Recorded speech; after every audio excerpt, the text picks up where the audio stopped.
Welcome to today's deep dive. We are so glad you're here joining us Absolutely. Thanks for having me. because our mission today is to figure out how to create massive, lasting change in the most stubborn, rigid, and just flat out resistant environments imaginable. Yeah, the places where good ideas usually go to die. Exactly. And to do this, we are unpacking a really eclectic stack of sources for you. We've got a U.S. Geological Survey report on Hawaiian volcanoes. Which is fascinating, by the way. It really is. And we are crossing that with organizational theory on something called minimal viable process change, or MVPC, plus a dash of AI adoption strategy.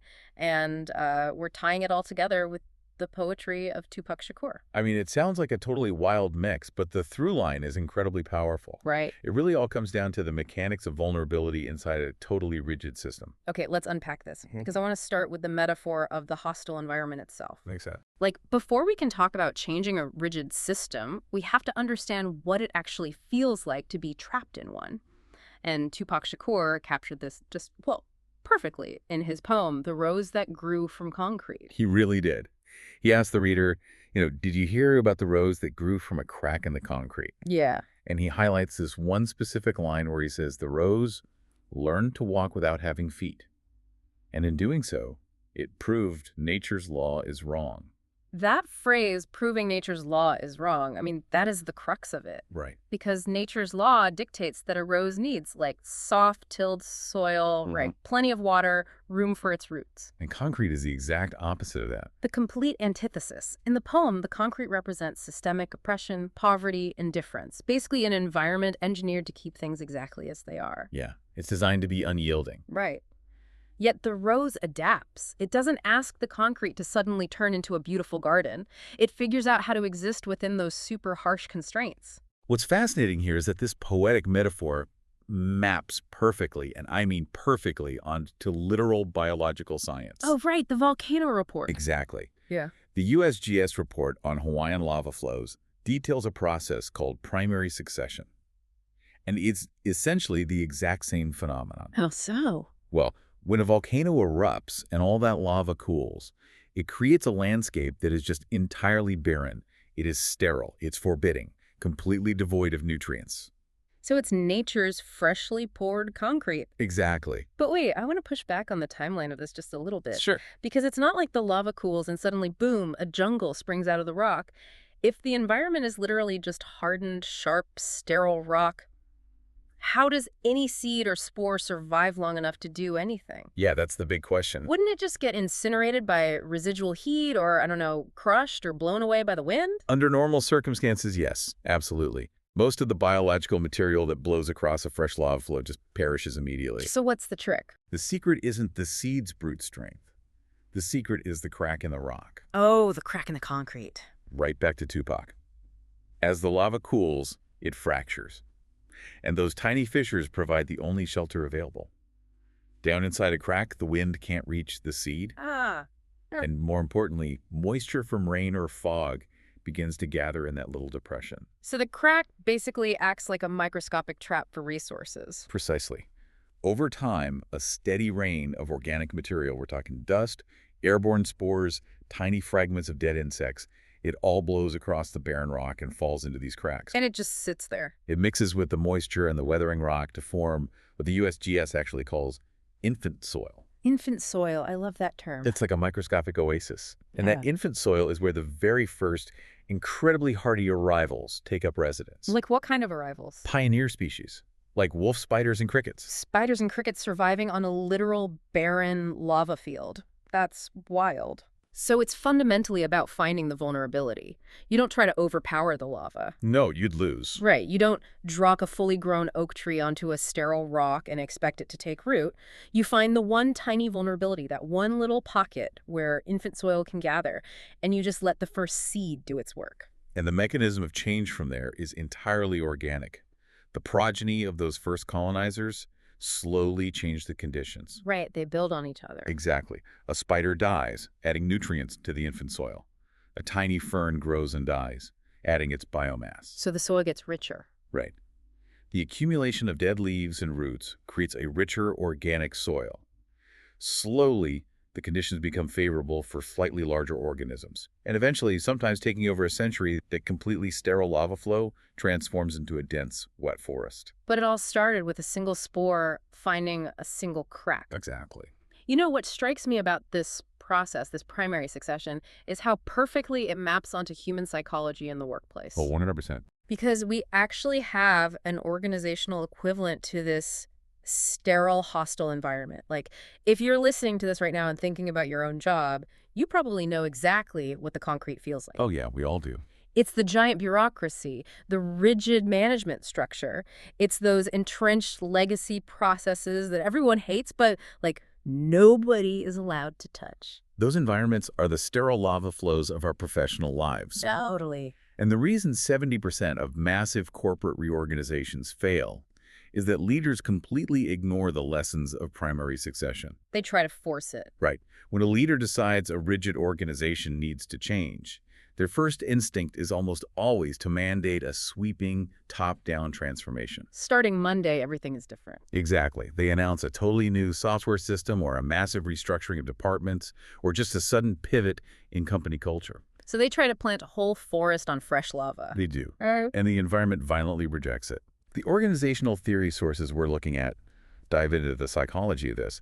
They point out that human beings, and by extension, human organizations, have a natural immunity to change. Immunity to change. That makes sense. We are wired to crave homeostasis. We want stability and predictability because unpredictability feels like a literal threat to our survival. Right. So when you drop a massive, unproven transformation onto a team, their psychological immune system kicks in to kill the foreign organism. They fight back. Exactly. They'll drag their feet, they'll find every flaw in the new system, and they will subtly sabotage it until things just go back to normal. That makes total sense. I mean, I think about this in my own life. If I decide on January 1st that I'm going to completely overhaul my entire routine. The classic New Year's resolution. Exactly. I'm going to wake up at 4 a.m., meditate for an hour, run 10 miles, and only eat kale. Good luck with that. Right. That is a cannonball of change. My personal immune system rejects it by day 3, and I'm right back to sleeping in. But if my only goal is to, I don't know, place 1 glass of water on my nightstand before bed that's a seed, it doesn't trigger the immune response. That is the perfect analogy. And it brings us to the core organizational theory in our sources. Right, MVPC. Yes, minimal viable process change. MVPC is the organizational equivalent of that glass of water, or the spore in the crack. Okay. Instead of declaring a sweeping cultural shift, you introduce improvement through the absolute smallest possible testable experiment. It kind of reminds me of James Clear's atomic habits, but applied to teams, like atomic rituals. Yeah, that's a great way to put it. Or Jim Collins' famous business rule, fire bullets before cannonballs. Oh, I love that one. Right. If you're commanding a ship under attack, you don't load your 1 heavy cannonball, guess the trajectory, and fire. If you miss, you're out of ammo and you're dead. You fire small, low-risk bullets to calibrate your aim. Exactly. You listen for the ping against the enemy hull. Once you have empirical proof that you're on target, then you load the cannonball. The problem in most rigid organizations is that everyone is running around with cannonballs wondering why they keep hitting a brick wall. Yeah. MVPC says you have to put the cannonball down and look for the crack. Okay, so listener, think about a major bottleneck at your job right now. If you proposed a total overhaul, you'd get blocked. But what if you just proposed a tiny, completely reversible experiment? That's the key. Let me play devil's advocate here, though. Okay, go for it. Because if I'm a mid-level employee in a highly bureaucratic, heavily regulated company, running an experiment sounds like a really great way to get fired. Yeah, that's a very real fear. If the culture is truly concrete, how do you even plant a seed without the corporate immune system attacking you for just going off script? That is the most critical challenge. Yeah. And it's why the framing of the change is just as important as the change itself. The framing. Yes. You don't pitch it as a permanent new policy. Well, The sources outline a very specific framework for sneaking this seed past the immune system. It's called the HITMES loop. okay, spell that out for us. HITMES. Okay, let's break down the actual mechanics of this loop, because this is where the theory turns into a practical tool you can use tomorrow. Absolutely. How do we actually run a HITMES loop? It starts with H and I. Hypothesize and introduce. Okay. Notice the word hypothesize. You are not walking into a meeting and saying, I have the solution. We need to change how we do this. Because that triggers the immune system. Exactly. Instead, you say, I have a hypothesis. I believe that doing X will result in Y. Oh, okay. By calling it a hypothesis, you instantly lower the stakes. You are actively admitting you might be wrong, which disarms the skeptics in the room. That's clever. Then you introduce that small change directly into the workflow, not through some massive training seminar, but just as a minor tweak to a daily routine. So you're framing it as an inquiry, not a mandate. Right. And then the next steps are T and M. Try and measure. Right. And the absolute key to try is that it must be strictly time-boxed. Time-boxed, meaning there's a hard deadline on the experiment. Yes. You run the experiment for a very short defined period, say 1-2 week sprint. Okay. During that time, you measure the results objectively. You decide beforehand what success looks like. Did the process get faster? Did the error rate go down? Or did it just stay exactly the same? Let's ground this with a brief example from the sources. Perfect. AI adoption. Because right now, there is massive panic and fatigue around AI in the workplace. Oh, everywhere. The typical executive instinct is a cannonball. Like, they buy a massive enterprise license and mandate that everyone use AI to increase productivity by 20%. How it happens. The staff immediately rebels. It feels like a threat to their jobs and a huge disruption to their workflow. Naturally. But if we apply the HITMES loop using what the sources call the solve it mindset, we do the exact opposite. We don't mandate anything. Right. We take one specific team, we give them one highly specific AI prompt, and we ask them to use it for one isolated task. Like, just summarizing the weekly meeting notes. Just that one thing. Right. And for exactly one sprint. Here's where it gets really interesting. Tell me. This approach is psychological genius for dealing with deeply stubborn people. Because the experiment is small and entirely reversible, you completely remove the fear of permanent disruption. Yes. If you go to the most rigid, old-school manager in your department, say, hey, let's try this AI prompt just for summarizing notes, just for 2 weeks. Yeah. If it doesn't save us time or if the output is garbage, we delete it and go right back to the old way, I promise. What usually happens in that scenario? The skeptic actually agrees to it. Exactly. And they usually agree specifically because they want to prove you wrong. Oh, they can't wait to see it fail. Right. They are so confident the new way will fail that they grant you permission to run the test. But by saying yes, they don't realize they are willingly letting you plant the seed in the crack. They are literally handing you the infant soil. Exactly. The reversibility of the experiment just bypasses their immunity to change entirely. Which brings us to the final letters of the loop, E and S. Examine and shift. This is where the actual culture begins to slowly pivot. So explain the mechanism of examine and shift, because if an experiment fails in a concrete organization, usually that results in finger-pointing and blame, right? Oh, always. Which is exactly why examine must be completely decoupled from performance reviews or personal competence. Okay.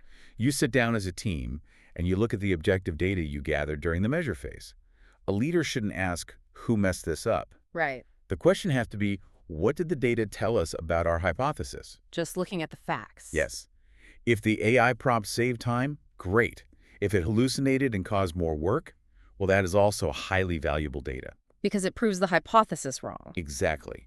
And once you examine the data without blame, then you shift. As a group, you make a low-stakes decision. Do we keep this new practice? Do we adjust the hypothesis and try again? Or do we just discard it entirely and move on? That makes total sense for, like, one tiny experiment. Sure. But if you're listening to this and thinking, okay, I ran my 2-week experiment, it worked, but the rest of the company is still a nightmare to deal with. Yeah, the lava field is still out there. Right.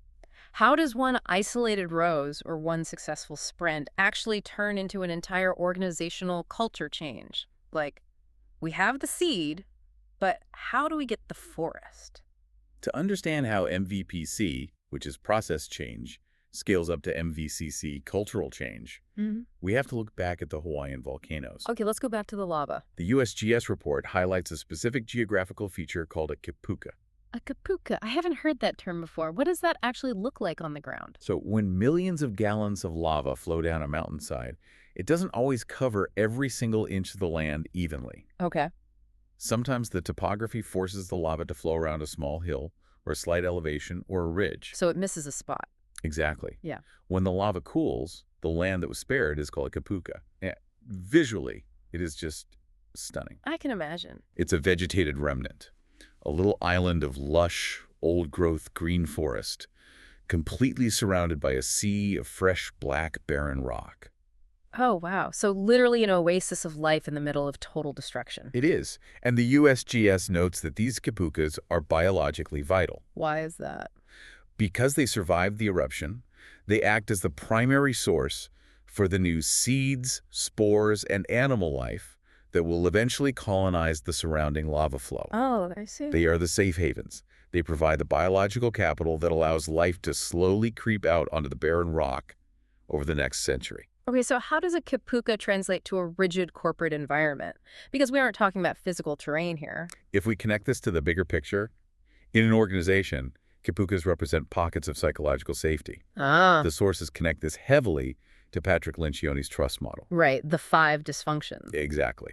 We talked earlier about how an employee might fear getting fired for running an experiment. Yeah. Well, if you want a team to run HITMES loops, if you want them to constantly hypothesize, try, fail, examine the data, and shift, they have to feel incredibly safe doing so. Because if they don't, If they suspect that a failed experiment will be weaponized against them in their next performance review, yeah. they will never plant the seed. The environment will just remain solid concrete forever. I want to paint a picture of what a corporate kipuka actually looks like in practice. Because it's not just, a conference room with a ping pong table and free snacks. Definitely not. A kipuka is a high-stakes meeting where a project has just missed a massive deadline. And instead of the manager demanding to know whose fault it is, that manager looks at the team and says, you know what? My initial hypothesis on our timeline was entirely wrong. I didn't account for these variables. Let's look at the data and figure out how we shift our approach for the next sprint. That is exactly it. Leaders must act as the kipukas. They have to go first. They have to model the vulnerability first. By standing in the middle, a rigid concrete culture, and openly admitting a mistake or a failed hypothesis, they create a small island of safety. And that island is the infant soil. Exactly. They generate the infant soil where their immediate team feels protected enough to start looking for their own cracks in the system. And then we see the compounding effect take hold. Right. It's a slow burn, but it's pretty unstoppable once it starts. The organizational sources map out the exact evolution of this. It's a clear progression. Yeah. You start with one safe island, one leader acting as a kipuka. Inside that safety, the team runs small experiments. Right. Because those experiments are data-driven and reversible, the successful ones naturally lead to new behaviors. Right. And when a team repeats those new behaviors over several months, they harden into repeated practices. It becomes routine. Exactly. Over time, those practices become the accepted way of working. They become new norms. And when the norms of the entire group have shifted fundamentally, you wake up one day and realize you have achieved complete culture change. It is an organic evolution, not a mandated revolution. Yeah. The practices that prove effective are the ones that naturally survive the HITMES loop. Just like the pioneer species. Exactly. The spiders, the ferns, the ones that are best adapted to the harsh lava are the ones that thrive and slowly create the richer soil for the next more complex generation of life. So you don't have to force the forest to grow. You just have to create the conditions that allow it to emerge. So what does this all mean for you? Good question. We've covered a lot of ground today, weaving from the poetry of the streets to the brutal geology of volcanoes, all the way to the psychology of the modern office. It's been quite a journey. It has, but the core lesson here is incredibly practical and honestly really empowering. The main takeaway is the realization that to create monumental change in your life or your work, you do not need a sledgehammer. Put the hammer down. You don't need to exhaust yourself trying to break the concrete or terraform a lava field overnight. Trying to overpower a rigid system usually just breaks the person swinging the hammer. You just need to become what the organizational sources call a talent whisperer. Right. You step back, you stop swinging the cannonball, you observe the rigidity of the system, and you look for the crack. That one tiny overlooked vulnerability where infant soil can gather. And then you plant the seed. You use the HITMES loop to plant a small, perfectly reversible seed. You frame it as a hypothesis to bypass the immune system. Crucial step. And most importantly, you act as the kipuka for your team, providing the psychological safety that allows that tiny green shoot to survive its first few weeks. If you do that, you can trust the process of primary succession. Small changes compound. The infant soil deepens. And eventually, nature's law is rewritten. I want to leave you with one final thought to mull over today. Think about the most resistant, stubborn, concrete-like person or manager or process in your life right now. We all have one. The one that feels absolutely impossible to change. What if their rigidity isn't a solid wall designed to keep you out, but just a hardened surface waiting for the right seed? What is the one tiny, fully reversible experiment you could pitch to them tomorrow, framed as a harmless hypothesis that they couldn't possibly say no to? It is truly amazing what can grow when we stop trying to shatter the concrete and start looking for the cracks. Thank you so much for joining us on this deep dive. We hope you found your aha moment today and that you feel a little more equipped to tackle the lava fields in your own life. Until next time, keep looking for those green shoots. Take care. Goodbye, and keep experimenting.